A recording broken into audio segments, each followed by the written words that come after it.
And if you guys are into World Wrestling Entertainment, I was gonna say Federation, but World Wrestling Entertainment, go ahead and check out my homeboy man who just started this page for wrestling content, Wrestling the Marks, where he's posting up a whole lot of just wrestling news, humor, and entertainment. From the dark side of the ring, from the old school highlights of the Hardys and Dudleys being going through tables to Kurt Angle and his obsession with the Percocets and stuff like that, to a lot of these new dudes and seeing how they react to CM Punk coming back into the WWE almost after a decade later, to just a whole bunch of, new wrestlers and where they at now and stuff like that, from the WCW days, from the WWE to even a little bit of AEW, anything wrestling. He's pretty much covering that, and he's doing it, like I said, you got when Divas used to be, the shit. And now I don't know where it stands at now, but just going through his channel, I should say page, I'm sorry, and seeing where the Divas at now is greatly letting me know and informing me, but also just getting a good sense of humor on some of this stuff.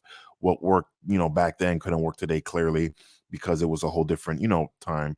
But definitely go ahead and give him a check out, man. This is my homeboy. He's starting it. I'm out here supporting him. I'm letting him know, hey, man, I got your back. Go ahead and do it. I grew up watching wrestling. He, grew up watching wrestling. Most of us did. Some of us stopped due to maybe the storylines and stuff like that. But like I said, go ahead, give him a look, give him a follow, let him know Class sent you, and just see his content and let him know what you think about it. Man, episode 2 was just as good as episode 1. I'm not even gonna hold you, man. Like, um, just going based off of, like, we finished episode 1, and it episode 2 jumps right into like whatever was lost with, not even lost, like what happened in episode 1. It's a straight continuation. Like I said, it wasn't days, well, days obviously, but it wasn't months. So that was a good thing. That was a great thing. um you had the 3 statues or whatever that was like in the trailer. It was actually Hide, Kurama, Hiei, and Gokai. And I thought it was cool because out of the 3, they all got a push. You know what I'm saying? It was kind of like this episode kind of revolved around their story. But I think Gokai was pretty much like the antagonistic person, like the demon of the week, so to speak. But he tied in with Hiei and Kurama, and we got to know, okay, this is Gokai's intention, Hiei's intention, and Kurama's intention, which was good. I thought it was perfect. Like we saw in episode 1, the whole like wasp demon kind of thing, and then after that was defeated, then you see things progress. So I'm liking how we're getting a nice build up. I'm really feeling it. But going back to Gokai, he was kind of, like I said, like the demon of the week, but he had a tie-in with a lot of things, Kurama and Hiei, and getting to know these artifacts and some of the stuff that they possess was very good, was very interesting for people who don't know. So, like with this one, man, it was just straight, like all gas, no brakes, like just from the storytelling, from what was going on, everything was fluid, everything was a go. I'm really digging this. I'm really digging this. So far, there has not been a scene where it's kind of like dragging on, or it's kind of like we don't really need it. Everything is hit, hit, hit, hit, hit, and it's great. It's completely great. Like, it's like, where were these people at when we had the Dragon Ball Evolution and we had all these other anime, live action adaptations? They need to be working on stuff like that, because like just seeing this, bro, like it's just good. Like I've never been like, yo, like 45 minutes and it feels like 30, 50 minutes and it feels like 30 or 20. You know what I mean? And you're just like, damn, when you could keep people like hooked and on the edge of their seat, and there's not one scene where it's dragging or there's too much talking or they're not really doing much. Like there was always something going on.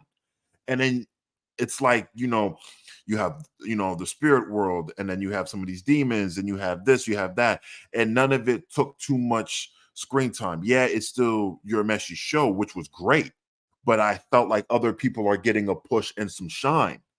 And then it go and it goes back to your Meshi, and it keeps going from there. So I'm sitting there looking at it like, yo, this episode is just amazing. Like episode 1 was a great, kick down the door, waving the fofo. Because spirit gun, so waving the fofo, you feel me? Kick down the door, waving the fofo, spirit gun. So it worked. It really worked. And episode 2 is just like still bringing that intense like energy, that fluid energy. Like we're seeing things now climbing up, like they're using these artifacts, we're understanding it, and just Urameshi being that protagonist, why he's the leader, why it's the show. And like I'm seeing Kuwabara character development, like these are the things that like I was looking forward to that we're getting because it was based off the show. These people are not just, oh, we got the IP, we're gonna tell it our way. No, these people are actually like, okay, this is what makes Kuwabara great. This is what makes Urameshi great, Hiei, and so forth and so on. And they're bringing those traits, those personalities in real life, and having these actors portray them and doing it with limited screen time, but doing it in to a point where I think it's just great for the time that they're given. It's you couldn't ask for nothing better. You really couldn't ask for nothing better. A lot of people were on the fence, but episode 1, fire. Episode 2 is fucking perfect. Like this direction is great. And Toguro being introduced at the end, I felt like was perfect because we don't have the team yet. And like I said, we're still bringing in, things, items, and people and stuff like that, which is fine.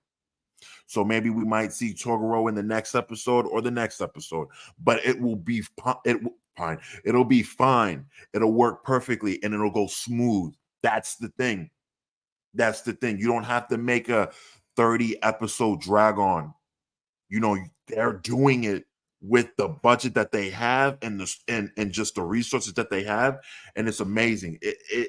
I can't really ask for nothing else, bro. I can't really ask for nothing else. There's fighting, obviously, but then it's just the storytelling, it's the detective stuff, it's the investigation and some of the explanation and a little bit of the origin and stuff like that works perfectly fine.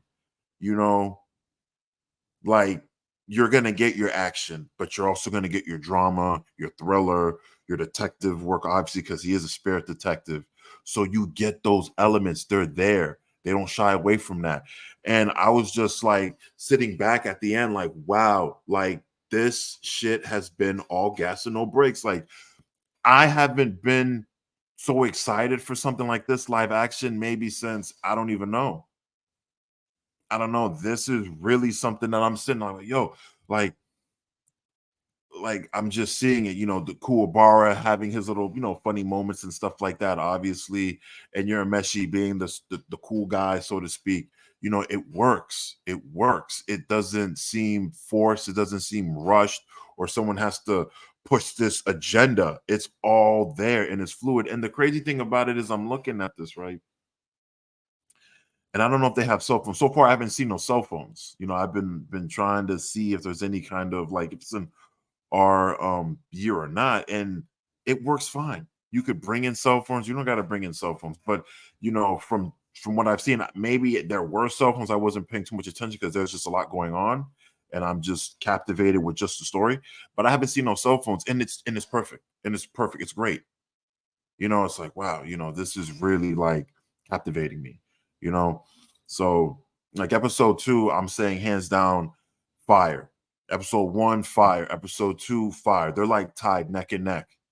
Because they're not dragging nothing. They're not really dragging their knuckles with certain characters, with certain artifacts, with the story. Like everything is being shown, being introduced. This is what it is, and this is what's happening. And then, you have obviously like that arc going this way, and then our main cast going this way. So they're gonna run into one another. You know what I mean? And I can't wait, man. I can't wait. Episode 3, man, coming up. Be ready on the lookout for that one. I have a feeling episode 3 we're gonna see obviously Hiei, Kuwabara, and Urameshi and Kurama. Those 3 all come together, and like I said, they're gonna like team up, so to speak. They're gonna team up, you know. And this is where the friendship starts. It really took one episode to establish these characters, second episode to bring some of these characters together, and then the third, bring everything together in full circle. And then probably during that third episode, they're going to explore, go through that kind of, start a friendship type of thing. By episode 4, it's on the go. It's in motion. So I think that's perfect, man. Listen, man, I can't wait for episode 3. But I'll let you guys know definitely in the next episode, man. So then, this is me ending episode 2 of Yu Yu Hakusho live action. Let me know what you guys think in the comments down below. And don't forget to subscribe and hit the like button. Till then, I'll see you guys. Peace.